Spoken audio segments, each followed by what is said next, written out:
you already know how powerful your assumptions are, that the assumptions you hold are what shapes the reality you experience.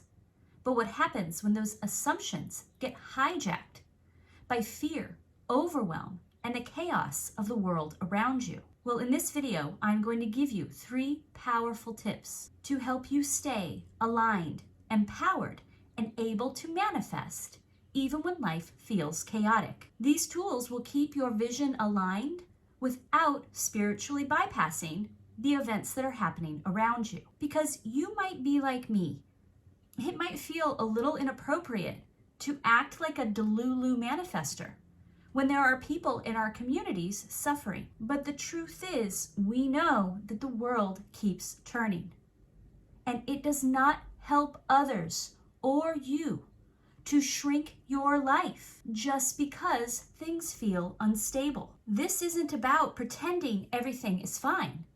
This is about holding your truth through it all. Alignment isn't a luxury for when life is just easy.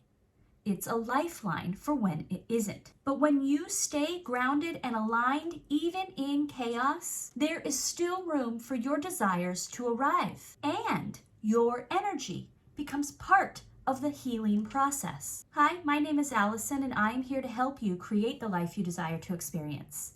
And in this channel, there's no fluff. I meet you where you're at, and we don't pretend that life isn't complicated. And if at any time this video resonates with you, I would greatly appreciate a like and subscribe. Now, I want to make something clear. I'm not asking us to pretend that world events don't exist. This isn't about sticking our head in the sand or feeling bad that we feel bad from what we're witnessing. Empathy is not a weakness. It's part of your strength. It means your internal guidance system is operating properly. But there is a great difference between witnessing pain and carrying it as your dominant frequency. The world doesn't need you to match its suffering to prove you care. You are of the most help when you are anchored in your vision, in your alignment, in your own personal clarity, because that's where your power lies. Think about when a close friend is struggling. You don't collapse into their fear.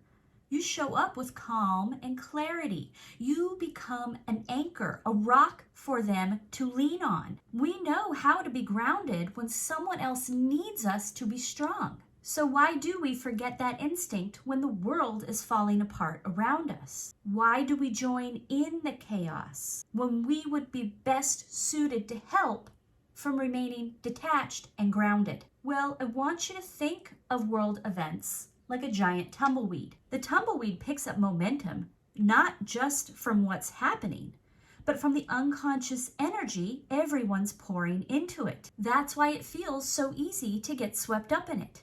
It becomes a hugely dominant vibration. But here's the thing. As a manifester, you have a great advantage. You are trained in the art of conscious awareness. You understand and are well versed in being able to direct your focus and attention, to act deliberately, to decide the assumptions you're going to hold. And in times like these, that is more than just a skill. Let's be frank. That is a responsibility. The world needs those of us who know how to act consciously to do so. Because when you can choose awareness, you hold the frequency that will steady the energy around you. You can opt out of the tumbleweed and be an anchor for the light. Now, alignment with the light does not mean a denial of the darkness. It simply puts us in a position to reinforce the conditions that allow your desires and the desires of others to unfold. So if you've been wondering if it's okay to manifest in such uncertain times, I think you have your answer now. The more you can stay anchored in your vision for your desired reality, the more power your energy has to shape your world and the world. Now, let's talk a moment about fear, because fear is very insidious and pervasive. But fear is not some truth.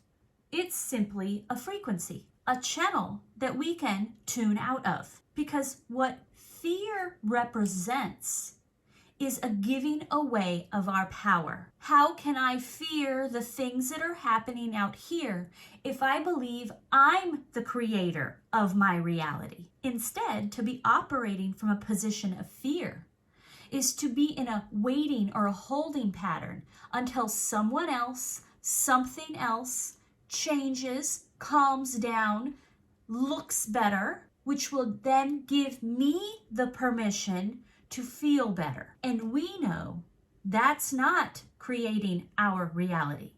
That's simply reacting to a more dominant vibration that already exists. It's becoming subservient to the collective rather than staying strong and developing our own frequency of power. As Neville Goddard said, a change of feeling is a change of destiny. As a manifester, your power lies in the assumptions that you hold. Your assumption is your responsibility. Fear tries to convince you that it's somebody else's. Fear starts to rewrite your assumptions like spilled ink on a painting. It distorts and recolors and reestablishes the whole thing. Our greatest asset is the ability to hold intentional assumptions, to direct our inner monologue to match them. Your power is in your choice, is in the assumption that you hold. And I know it can be easier said than done. So here now are the following 3 tips that I promised at the beginning of the video to help you turn off the channel of fear and better align yourself so that you can be in the seat of your power and let the tumbleweed roll on by. So tip number 1, this is a tool that I use. I used to use it a lot and I don't need it as much anymore. It's what psychologists refer to as a pattern interrupt. It works by snapping you out of the doom loop you might find yourself in, thought patterns and fear and overwhelm. It'll give you a ding, a moment where you can then consciously choose to detach from that doom loop and instead intentionally decide, have a conscious inner dialogue. What direction do I want to face? And often that's all we need, a little separation. And this pattern interrupt will give you the opportunity to have that. Now, the key here is that it needs to be a kind of absurd or funny, nonsensical. It can't be an affirmation or a motivational quote. It can't be something that your mind just overrides. So the one that worked great for me was I was cleaning the house one day and the radio was on and I thought I heard the DJ say, garbage is the French word for love. And I literally stopped what I was doing because that was absurd and funny.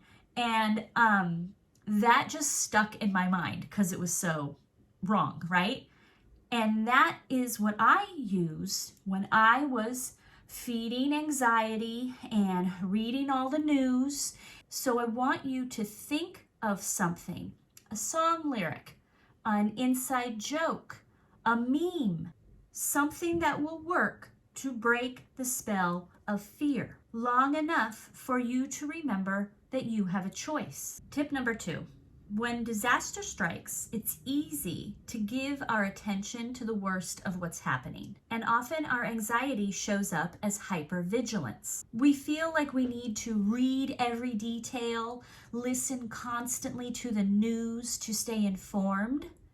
But that's not clarity. That's a trauma response. Hypervigilance is a reactive frequency shaped by fear, not conscious choice. So if we want to maintain our vibration of alignment and reality creation of what we desire to experience, we need to be aware of what we're giving our attention to and whether it's expansive or a closed trauma loop. And something that helps is a saying by Mr. Rogers that I always remember. And he always said, look for the helpers, which sounds very simple, but is very powerful because it helps redirect your focus without denying what's happening. It's like when a child falls down. We don't ignore the fall, but we don't make it the whole story. We help them get up. We focus their energy. Dust yourself off, get yourself back up. We are promoting the capability, resiliency, end of the situation. That's what looking for the helpers does for us as well. When you shift your attention to those who are showing up with care and generosity and support, you're not ignoring what's wrong, you're helping to energize what's right. You're choosing to feed the frequency of hope, of support, of compassion. And when you do that, you don't just benefit from having a higher vibration, but again, you are helping uplift the collective. Einstein said, "You don't solve a problem with the same thinking that created it." This is how we create a new answer. So something to help you with this, I have a few self-reflection questions to get you started. What's something good I've seen or experienced today that I can consciously give more attention to? How can I amplify or share that good, whether through my words, actions, or even just my focus? Is there a small, aligned way I can be a helper right now?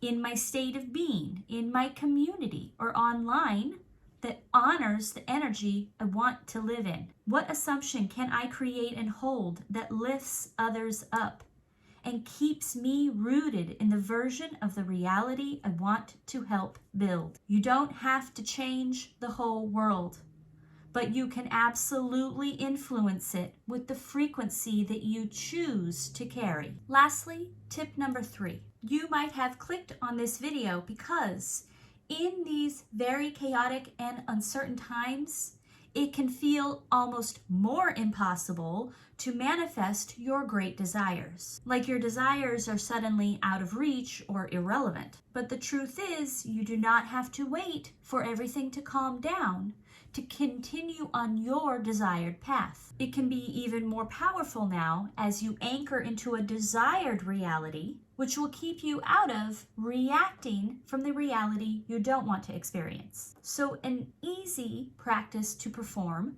would be to create a Living in the End journal, only for your desired assumptions and not for journaling about anything else. A place where you can come at the end of the day and reflect from your living in the end assumption and strengthen and build and connect to that vibration.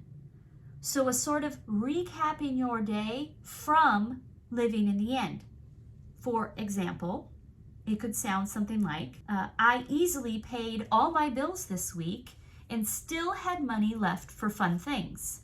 Here's all the fun things I did. Or, I got an unexpected message today. This is what it was. I received, and it felt, in chaotic times. The more you can build a strong vibration for what you want will allow you the ability to rise above, and the more people who can rise above will lift others up. A rising tide lifts all ships. Let this journal not just be you writing nice things. Let this journal be you claiming them. Lastly, here is something I'd like you to remember. Everyone is experiencing life according to their vibration. Your staying rooted in your personal truth and alignment doesn't mean you don't care about what's happening to other people. And those people who choose to get bogged down by fear and empathy don't care more than those of us who don't. As Viktor Frankl once said, everything can be taken from a man but one thing, the last of human freedoms: to choose one's attitude in any given set of circumstances, to choose one's own way. And that's the power no one can take from you. Now, if this video helped you reconnect with your own power and purpose, I would recommend watching this next one on assumptions so that you can further strengthen your vision and live from the end more deeply. And I hope that this video was helpful to you, and I look forward to bringing you more. Thank you.